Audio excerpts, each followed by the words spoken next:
सभी बच्चों का बहुत बहुत स्वागत है मेरे साथ जो आप पढ़ाई कर रहे हैं इस क्लास में।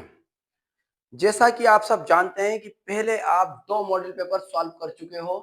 आदर्श प्रश्न पत्र का तीसरा मॉडल पेपर अब हम सॉल्व कर रहे हैं। इन सारे मॉडल पेपर को आप सॉल्व कर लीजिए, ये बहुत ज्यादा इंपॉर्टेंट है।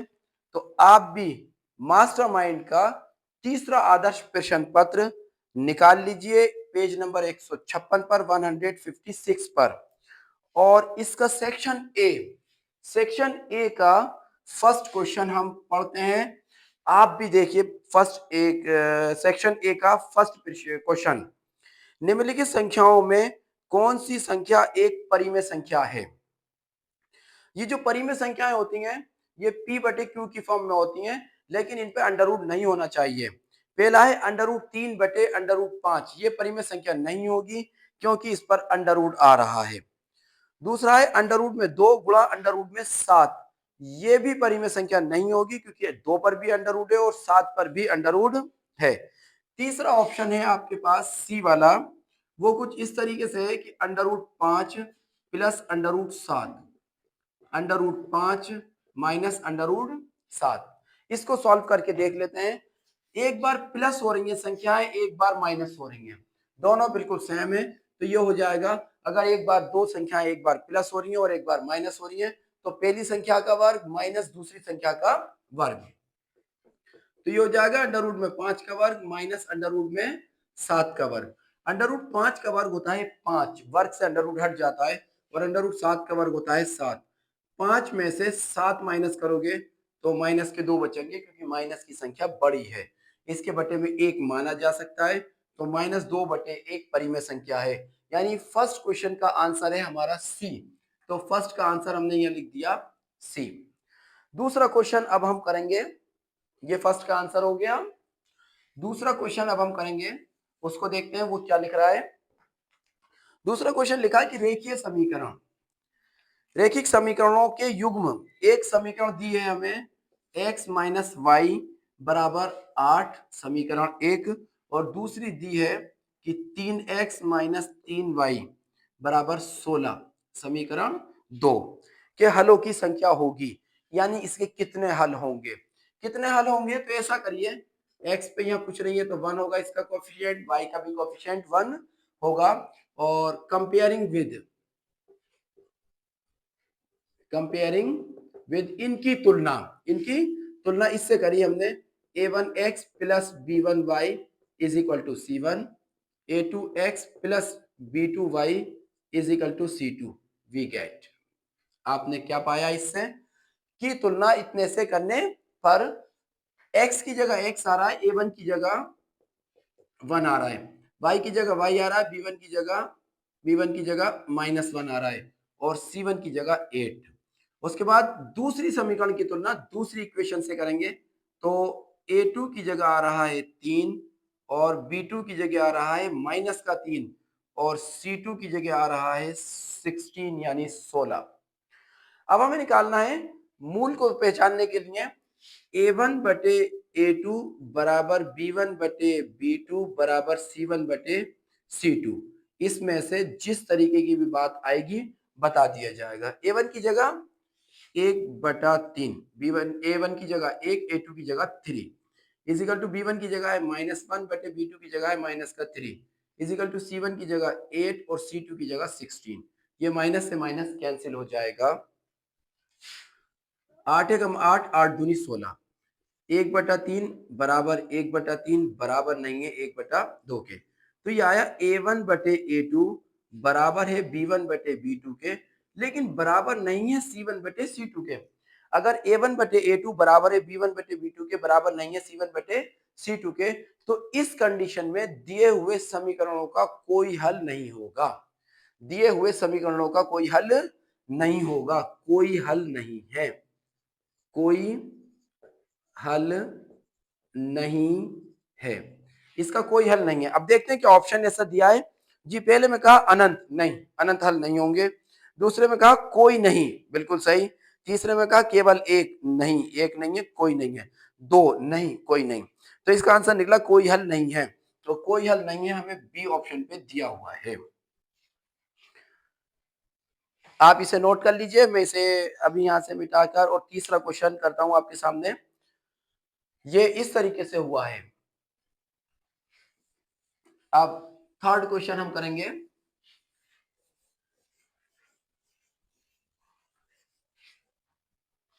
थर्ड क्वेश्चन कह रहा है बहुपद। थर्ड क्वेश्चन कह रहा है बहुपद x square minus 2x minus 3 के शून्यांक होंगे। बहुपद का मतलब हुआ कि ये बराबर जीरो के नहीं होगा। बहुपद जीरो के बराबर नहीं होता, समीकरण जीरो के बराबर होती है, भाई इतना सा फर्क है।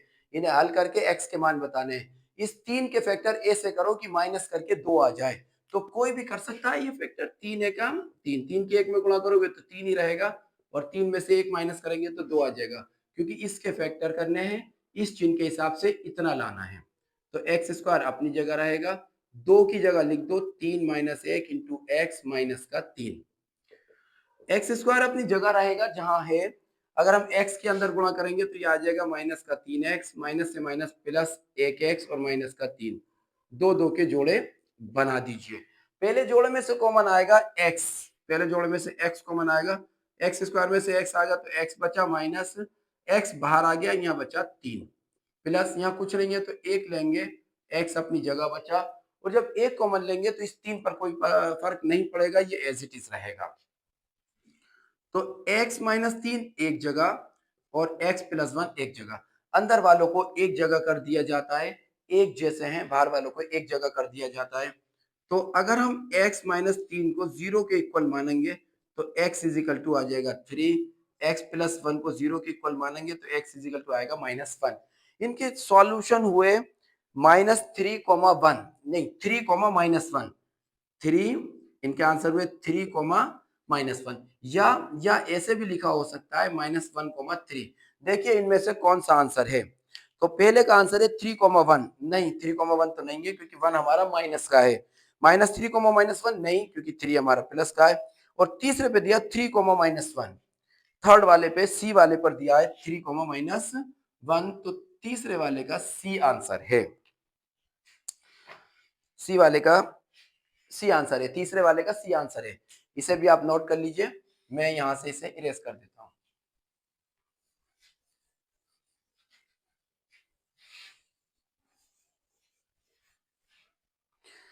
क्वेश्चन नंबर 4 ये कहा, एक आयताकार कागज की लंबाई 40 सेंटीमीटर और चौड़ाई इसकी हो जाएगी 24 सेंटीमीटर को मोड़कर एक खोखले बेलन के आकार का बनाया गया है, ठीक है, जिसकी ऊंचाई 40 सेंटीमीटर है। यानी ये जो आपको बेलन का दिया था 40 बाई 22 सेंटीमीटर, यानी 40 सेंटीमीटर और 22 सेंटीमीटर, 40 सेंटीमीटर को वो इसकी ऊंचाई कह रहा है। यानी बेलन इस तरीके से बनाया गया है, बेलन इस तरीके से बनाया गया है कि ये कोई कागज है, इसकी लंबाई है 40 सेंटीमीटर और इसे यूं मोड़ के बेलन बनाया गया, 40 यूं है और ये इसकी परिधि है कितनी 22 सेंटीमीटर, तो इसे यूं करके बेलन बनाया गया है। ये ऊंचाई इसकी हो गई 40 सेंटीमीटर और ये जो परिधि है ये परिधि हो गई 22 सेंटीमीटर, परिधि हो गई इसकी 22 सेंटीमीटर। तो ऊंचाई तो हो गई बेलन की h बराबर 40 सेंटीमीटर और आधार की परिधि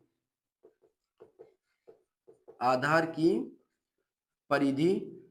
की परिधि हो गई 22 सेंटीमीटर, आधार की परिधि हुई 22 सेंटीमीटर।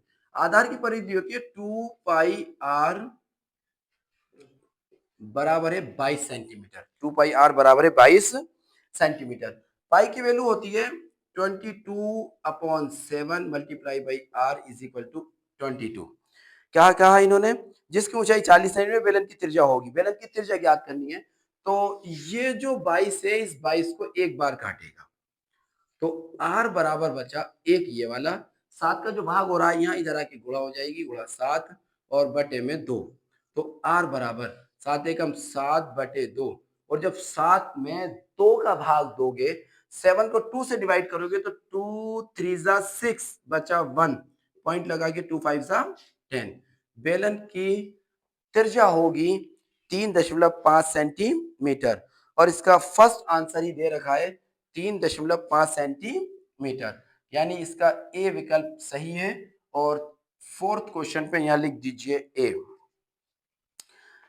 अब इसका फिफ्थ क्वेश्चन हम करते हैं।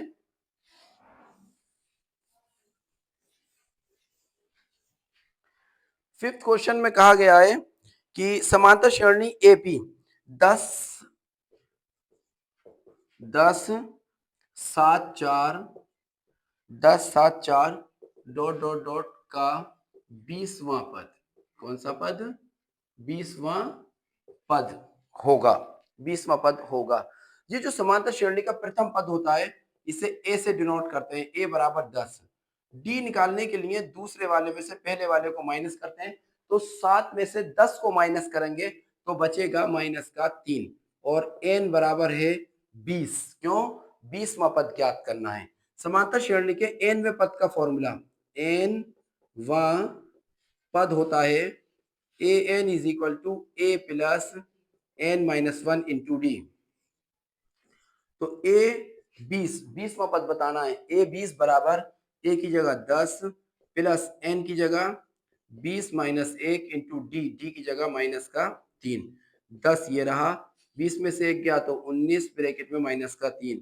10 ये रहा, प्लस और माइनस, माइनस 3 नाम 27, 27 का 7 हासिल के 2, 3 एकम 3 और 2 5। 57 माइनस के और 10 प्लस के, तो 10 प्लस के माइनस कर दोगे तो बचेगा माइनस का 47। इसका आंसर होगा माइनस 47। देखते हैं इसका कोई आंसर। हाँ, फिफ्थ का ए पार्ट ही है माइनस 47, यानी इसका आंसर ए सही है। तो फिफ्थ का आंसर हो गया ए। अब सिक्स्थ क्वेश्चन पर आ जाते हैं। सिक्स्थ क्वेश्चन पर आ जाते हैं।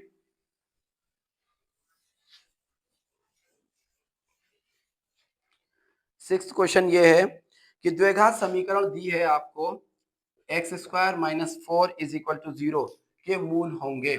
तो X square is equal to 4 और X square is equal to plus minus 2 का होल स्क्वायर, स्क्वायर से स्क्वायर कैंसिल कर देंगे, X is equal to plus minus 2।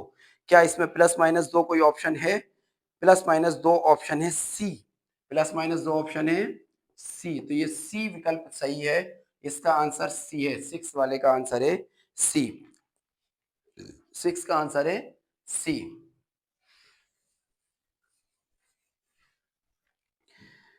Seventh पे दिया है हमें कि संख्या 144 के अभाज्य गुणनखंड में अभाज्य गुणनखंडों की घातों का योग है।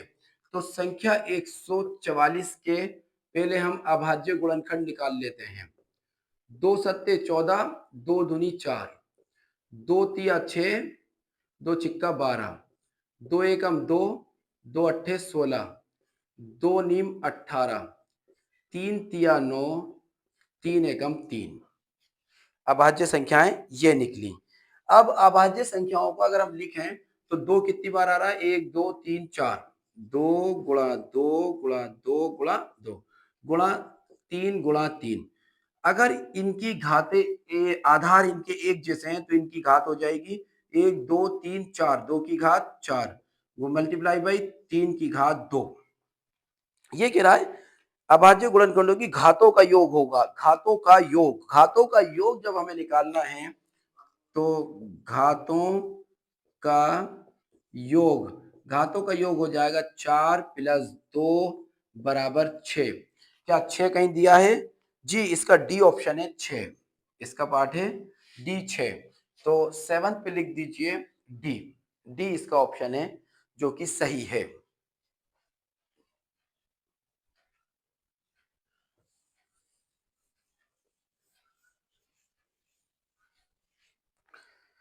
डी ऑप्शन इसका सही है। आठवां सवाल कुछ ऐसे दिया है आपको कि दिए गए चित्र में यदि एस टी समांतर है पी क्यू के, एस टी पी क्यू के समांतर है।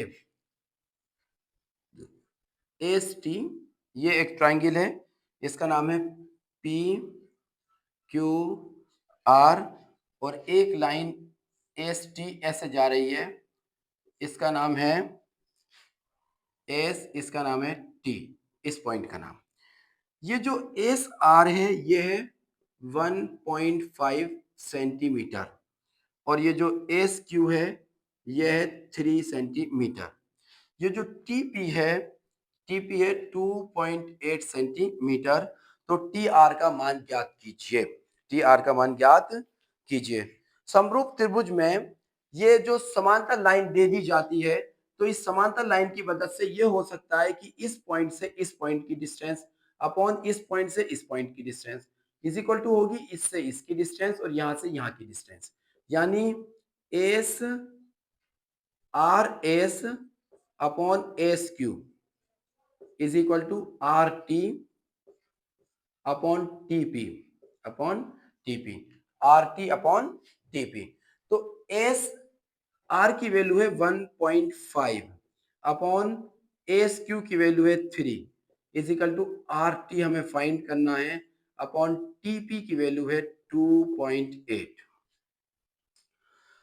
अगर हम यहां से ये पॉइंट हटा देंगे तो यहाँ एक जीरो और आ जाएगी और 15 वन 15 15 टू 30 यानी 1/2 is equal to R T upon 2.8। ये जो 2.8 की आर टी में डिवाइड हो रही है तरह के मल्टीप्लाई हो जाएगी तो बनेगा 1/2 multiply 2.8 is equal to R T. 2 one 2 2 one 2 2 4 8। तो आर टी की वैल्यू निकल आई 1.4 सेंटीमीटर। देखेंगे 1.4 सेंटीमीटर कहीं है जी, इसका आंसर डी है 1.4 सेंटीमीटर। इसका आंसर डी है 1.4 सेंटीमीटर। क्वेश्चन नंबर 8 था ये। अब क्वेश्चन नंबर 9 हम देखेंगे और 9 में ये आ रहा है कि 1 से 9 तक की 1 से 9 तक की प्राकृतिक संख्याओं का माध्य होगा।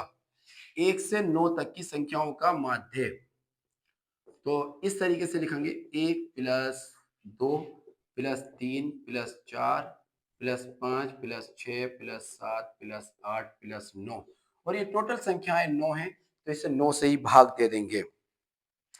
अब इन्हें प्लस करना है तो 9 और 1 होता है 10, 8 और 2 होते हैं 10, 7 और 3 होते हैं 10, 6 और 4 होते हैं 10।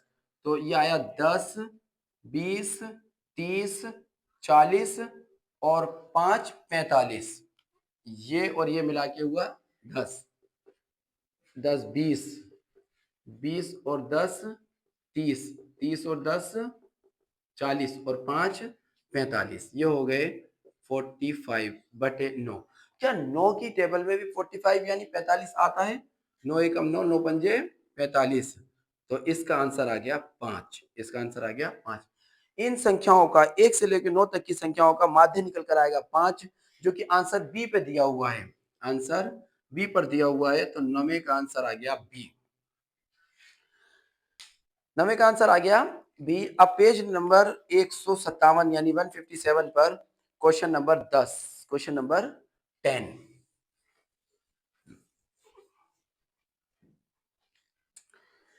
चित्र में बिंदु ओ को रेखाओं ए और तथा पी से देखने पर अवनमन कोण की माप होगी। कुछ इस तरीके से एक कोण बना रखा है।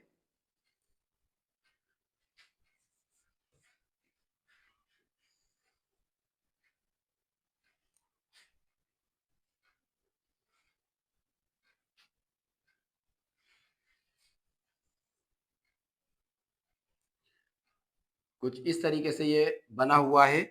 इसका नाम है ए, इसका नाम है पी, ये है बी, ये है क्यू और ये है ओ। ये पूरा का पूरा, ये पूरा का पूरा दिया हुआ है हमें 45 डिग्री, ये दिया हुआ है 60 डिग्री और किसका मान पूछा है फिर? कोणों की माप है, अवनमन कोणों की माप है, अवनमन कोण पूछे हैं। तो अवनमन कोण बताने के लिए यहां से एक सीधी लाइन खींची जाएगी, यहां से एक सीधी लाइन खींची जाएगी और हमें बताने हैं ये वाले कोण, ये कितने कितने होंगे। तो इसका आसानी से यह निकल सकता है, ये रेखा इस रेखा के समांतर होगी। जितना कोण ये होगा उतना ही कोण ये होगा। ये एकांतर कोण है, ये एकांतर कोण है। तो ये है 45 अंश, तो ये भी 45 अंश ही निकलेगा। दूसरी बात यह हुई कि ये रेखा भूमि पर स्थित है, ये सीधी खड़ी है दीवार, 90 अंश का ये कोण बन रहा है, तभी त्रिकोणमितीय अनुपात या ऊंचाई दूरी निकल सकती है। तो ये है 60 अंश और ये पूरा होगा 90 अंश, ये भी 90, ये भी 90 होगा क्योंकि समांतर रेखा खींची गई होगी। ये है 60, तो 90 में से 60 गए तो ये बचा 30, ये बचेगा 30, यानी इसका आंसर आना चाहिए 45 अंश कोमा 30 अंश। पहला अवनमन कोण होगा 45 अंश का, दूसरा अवनमन कोण होगा 30 अंश का। तो इसका आंसर है, पहला है 30 45, नहीं 45 30, बी वाला सही है। इसका आंसर बी सही है। 10वें का आंसर है बी। 10वें का आंसर है बी। ये क्वेश्चन नंबर 10 है। 11 में यहां कर देता हूं, अभी एक साथ रेस करेंगे। अच्छी तरह फेंटी गई 52 पत्तों की एक गड्डी में से एक इक्का आने की प्रायिकता ज्ञात कीजिए। ताश के पत्तों की गड्डी में 13-13 पत्तों के 4 ग्रुप होते हैं। 13 पत्ते हुकुम के होते हैं, 13 पत्ते पान के होते हैं, 13 ईंट के होते हैं, 13 चिड़ी के होते हैं। इन सारे पत्तों में हुकुम में भी एक इक्का होता है, पान में भी एक इक्का होता है, ईंट में भी एक इक्का होता है और चिड़ी में भी एक इक्का होता है। कुल मिला के पूरी गड्डी में 4 इक्के होते हैं। 4 इक्के होते हैं। पूरी गड्डी में कुल पत्तों की संख्या 52 होती है, जबकि पूरी गड्डी में इक्कों की संख्या 4 होती है। इक्कों की संख्या 4 होती है। तो इक्का निकलने की प्रायिकता, इक्का निकलने की प्रायिकता, 4 तो इक्के होते हैं, 4 होते हैं इक्के, और पूरी गड्डी में पत्तों की संख्या 52 होती है। 4 एकम 4 और 4 तिया 12, तो 1/13। 1/13 इसका आंसर है। इक्का निकलने की प्रायिकता 1/13 और 1/13 आ रहा है सी पर। 11 का सी आंसर सही है। 11 का आंसर सी सही है। 12वें सवाल में कह रहे हैं, चलो 12वें को लिखेंगे ही।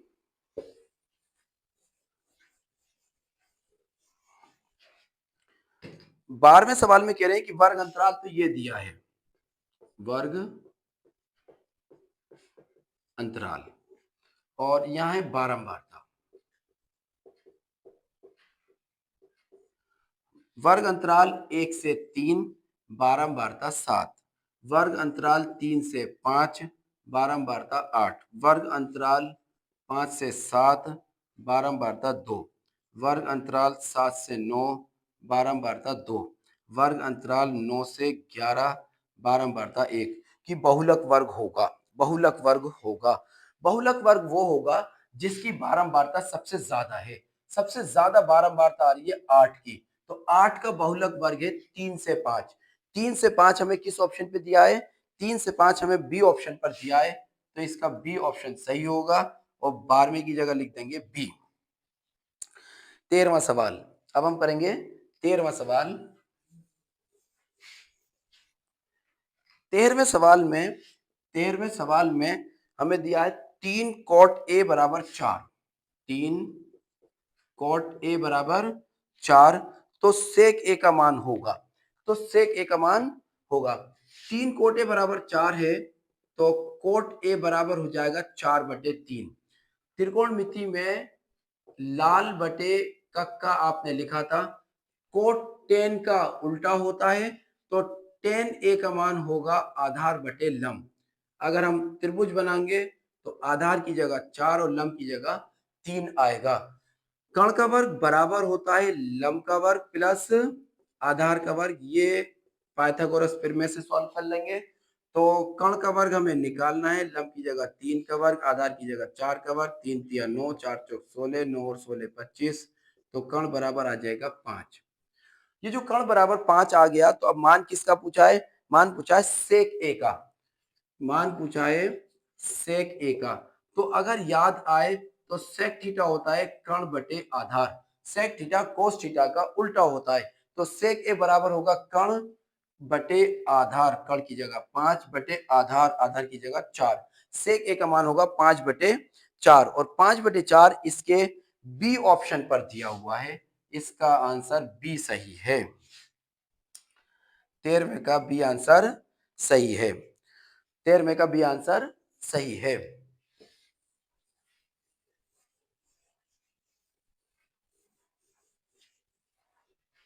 अब क्वेश्चन नंबर 14। क्वेश्चन नंबर 14, बिंदुओं ए के निर्देशांक हैं 2, और बिंदुओं बी के निर्देशांक है -2, 9 से समदुष्ट एक्स अक्ष के बिंदु ज्ञात कीजिए।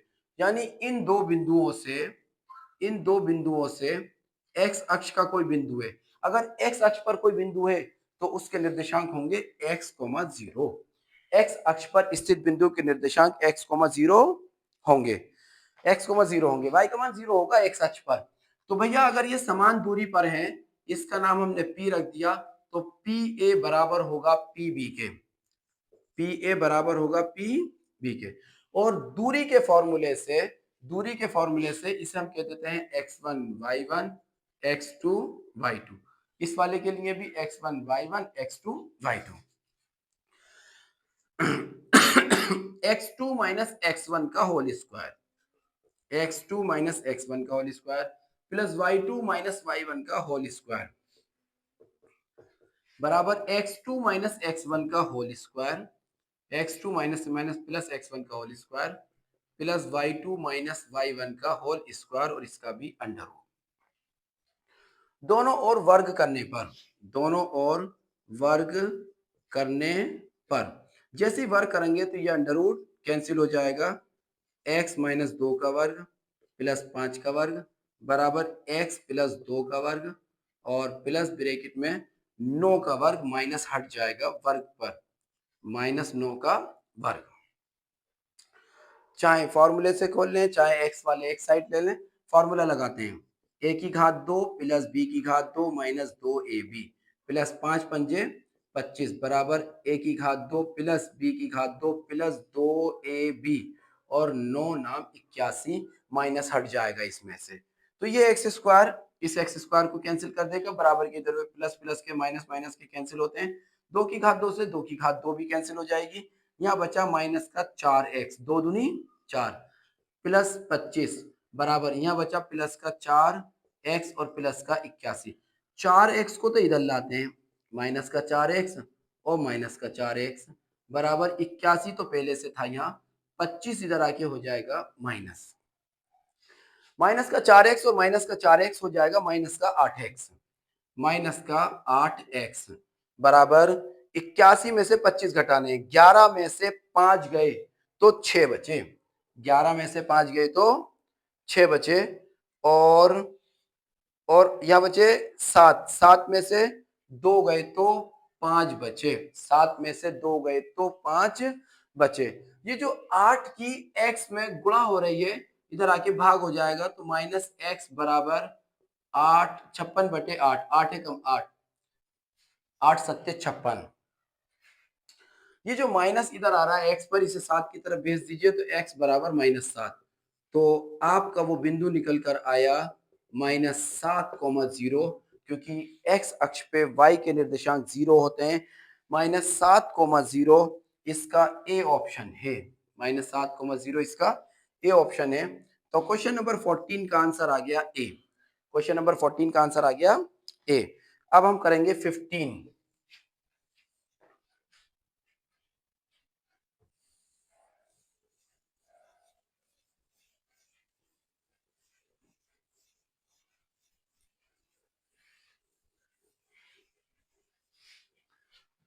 अब क्वेश्चन नंबर 15, किसी बारंबारता बर्तन में बहुलक तथा मध्यांक क्रमशः, तो यहां हमने लिखा बहुलक, ये सॉल्व हो रहा है। बहुलक आपको दिया हुआ है और माध्यांक, माध्यांक भी दिया हुआ है। क्रमशः 42 और 38.1 हैं। तो इसका माध्य ज्ञात कीजिए, इसका माध्यांक ज्ञात करना है, माध्य ज्ञात करना है। ये इन तीनों में बहुलक, मध्यिका और माध्य में एक संबंध होता है, वो ये है कि बहुलक बराबर होता है 3 माध्यांक -2 माध्य, -2 माध्य। तो हमें दिया हुआ है बहुलक की जगह हम रख देंगे 42 बराबर 3, माध्यांक की जगह 38.1 -2 माध्य। ये जो दो माध्य उधर माइनस के हो रहे हैं, इन्हें उठा के इधर ले आइए, तो ये हो जाएंगे दो माध्य बराबर, तीन की गुणा करो, तीन एकम तीन, तीन अट्ठे 24, 24 का 4 हासिल के, दो तीन तिया 9 और 2 11, और एक अंक पे दशमलव। ये जो 42 था इसे इधर लाओगे तो माइनस का 42 हो जाएगा। अब आप 114.3 में से 42.0 को माइनस करेंगे, तीन में से जीरो गया, तीन ही बचेगा, चार में से दो गए, दो बचे, 11 में से चार गए तो 7 बचे, और यहाँ आ जाएगा दशमलव, इस जगह आ जाएगा दशमलव। तो दो माध्य बराबर आ गया 72.3, दो एकम दो, दो तिया 6, बचा एक, दो छिक्का 12, दशमलव, दो एकम दो और दो पंचे 10, तो माध्य का मान आया 36.15। अब देखना ये कि 36.15 इसका कौन सा आंसर है, तो इसका आंसर है बी, 36.15 इसका आंसर बी सही है। तो यहां हमने लिख दिया कौन से पर, 15 का बी, 15 का बी, 15 का बी, 15 का बी लिख दिया आपने। अब क्वेश्चन नंबर 16 करेंगे।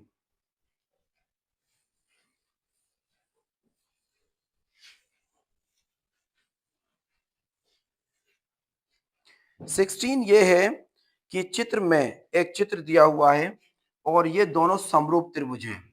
16 में ये दिया हुआ है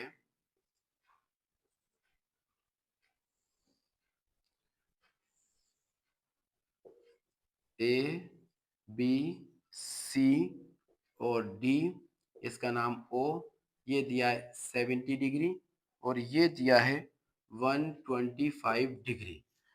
और क्या कहा कि त्रिभुज ओ सी डी, त्रिभुज ओ सी डी समरूप हैं त्रिभुज ओ बी ए के, ये समरूप हैं।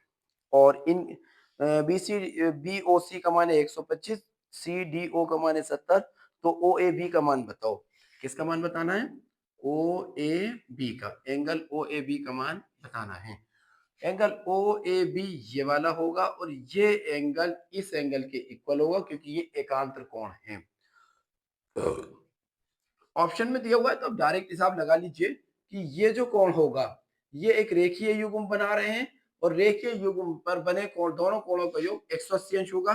तो ये बचा हुआ कोण हमारे पास आएगा 180 में से 125 माइनस करो, 10 में से 5 गए 5 बचे, 7 में से 2 गए तो 5 बचे, ये आ गया 55 अंश। और त्रिभुज के तीनों कोणों का योग 180 अंश होता है, इतने प्लस इतने और प्लस ये करेंगे तो आना चाहिए 180 अंश। तो 70 में 55 प्लस करो, 5 का 5 7 5 12, ये त्रिभुज के तीनों कोणों का योग 180 अंश होगा। तो 180 में से अगर हम इन दोनों को माइनस कर देंगे तो ये वाला निकल जाएगा। 180 में से 125 को माइनस करेंगे, 10 में से 5 ये 5 बचे, 7 में से 2 गए तो भी 5 बचे, इसका मान भी आया 55 डिग्री। तो जितना ये होगा उतना ही ये वाला कोण होगा 55 डिग्री। क्यों होगा, ओ ए बी बराबर होगा 55 डिग्री, ये एकांतर कोण है। तो हमें देखना है 55 डिग्री कौन सा आंसर है। 55 डिग्री पर इसका आंसर है ए, और यहाँ ए को राइट लगा देंगे, इसका आंसर है ए। अब इसके बाद क्वेश्चन नंबर 17 हम करते हैं। इसके बाद क्वेश्चन नंबर 17 हम करते हैं। तो क्वेश्चन 17 में ये दिया है कि ओ वृत्त का केंद्र है और बी ओ सी का मान 110 है, ए बी और ए सी वृत्त की स्पर्श रेखा है। ये एक वृत्त बनाया, ये वृत्त का केंद्र है, वृत्त के केंद्र से ये कोई स्पर्शी है और इस स्पर्शी से एक रेखा ये है और एक रेखा ये है। अगर वृत्त के केंद्र से इन पे लंब डालते हैं तो ये 90 अंश पर मिलती हैं, 90 अंश पर ये मिलती हैं, ये भी 90 पर होगी, ये भी 90 पर होगी। और ओ का मान दिया है पूरे का 110 अंश, पूरे का मान है 110 अंश।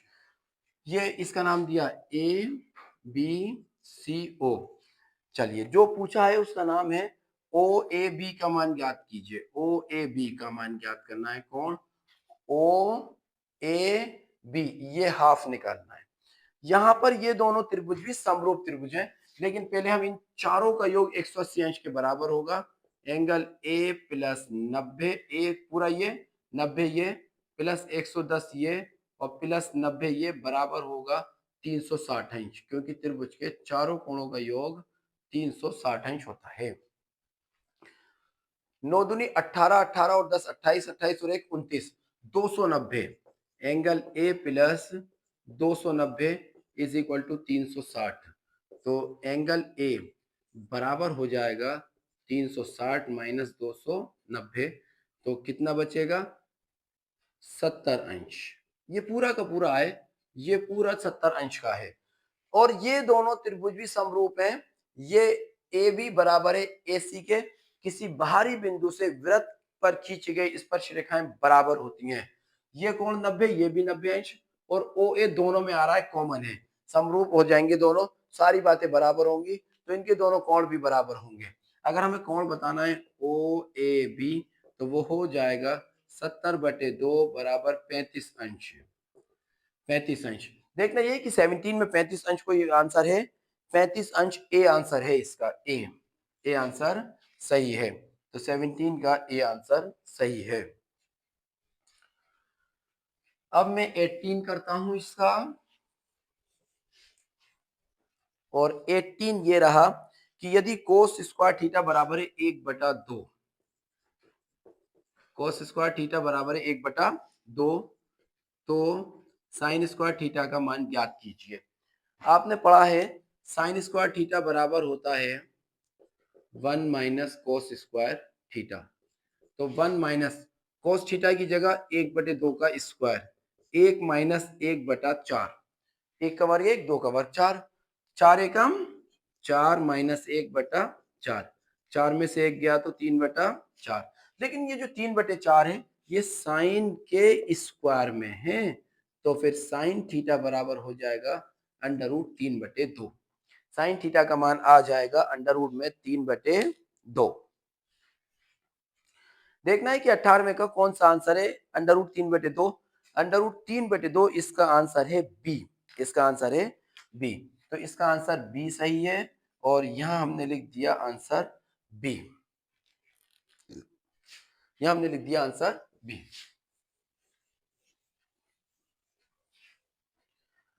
अब आएगा 19 क्वेश्चन। तो क्वेश्चन नंबर 19 ये रहा, वे छोटी से छोटी संख्या जिसको 35, 35, 56 और 91 से भाग देने पर, 91 से भाग करने, विभाजित करने पर प्रत्येक दिशा में 7 शेष बचता है। तो अब हम क्या करें, इनका एलसीएम निकाल लें पहले। और 7 पंजे 35, 7 अट्ठे 56, 7 एकम 7, 7 तिया 21, 5 से भाग करेंगे, 5 एकम 5, 8 ऐसा ही रहेगा, 13 ऐसा ही रहेगा। अब इसके बाद में 8 से मत करिए, प्राइम नंबरों से करते हैं, इन्हें अभाज्य संख्याओं से करते हैं। पहले 13 से कर दिया मैंने, 1 ऐसा ही रहेगा, 8 ऐसा ही, 13 एकम 13, 1 ऐसा ही रहेगा, 2 चौक 8, 1 एज इट इज रहेगा, 1 ऐसे ही, 2 दूनी 4, 1 ऐसे ही, 2 एकम 2 और बाकी सब ऐसे ही, 2 दूनी 4, 4 दूनी 8, 8 पंजे 40, 8 पंजे 40 और 40 सत्ते 280, 40 है, 2 दूनी 4, 4 दूनी 8, 8 पंजे 40, 40 सत्ते 280 और 280 में 13 की गुणा, 13 0 0, 13 3 0 0, 3 अट्ठे 24, 24 का 4 हासिल के 2, 3 दूनी 6 और 2 8, 1 0 0, 1 अट्ठे 8, 1 दूनी 2, 0 का 0, 4 का 4, 8 दूनी 16, 16 का 6 हासिल का 1, 2 और 1 3, आया 3640। लेकिन वो कह रहा है शेष 7 बचता है, शेष बचता है 7, जितना शेष बचता है उतना इसमें प्लस कर दो, तो 7 4 6 3। देखना है 7 4 6 3 कोई आंसर है इसमें, 7 4 6 7 नहीं, ये तो इधर से गिनना है, इधर से गिनना है, 3 6 4 7, 3 6 4 7, इसका आंसर सी है, इसका आंसर सी है, सी पे दे रखा है 3 6 4 7, ठीक है। अब इसका 20वां क्वेश्चन,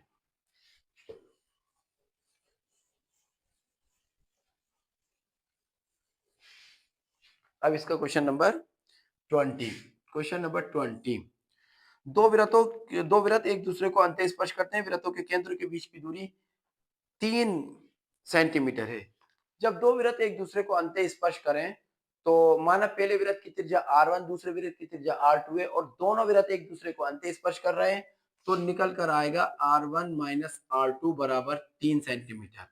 आगे कहा यदि एक वृत्त की त्रिज्या 2 सेंटीमीटर हो, हमने दूसरे वाले की त्रिज्या 2 सेंटीमीटर मान ली तो R1 माइनस 2 बराबर 3, तो R1 बराबर 3 प्लस 2 और R1 बराबर 5 सेंटीमीटर। इससे पता ये लगा कि दूसरे वृत्त की त्रिज्या 5 सेंटीमीटर होने पर दोनों एक दूसरे को अंत स्पर्श करेंगे। 5 सेंटीमीटर इसका बी आंसर है।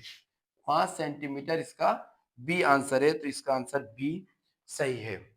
ये एमसीक्यूज आप सारे नोट कर लीजिए, ध्यान से समझ लीजिए। इसका सेक्शन ए कंप्लीट हो गया है और आप इसे तैयार कर लीजिए। सेक्शन बी को बहुत जल्दी हम दूसरी वीडियो में आपके पास पहुंचाएंगे। आप इसे तैयार कर लीजिए, ध्यान से तैयार कीजिए। Best of luck.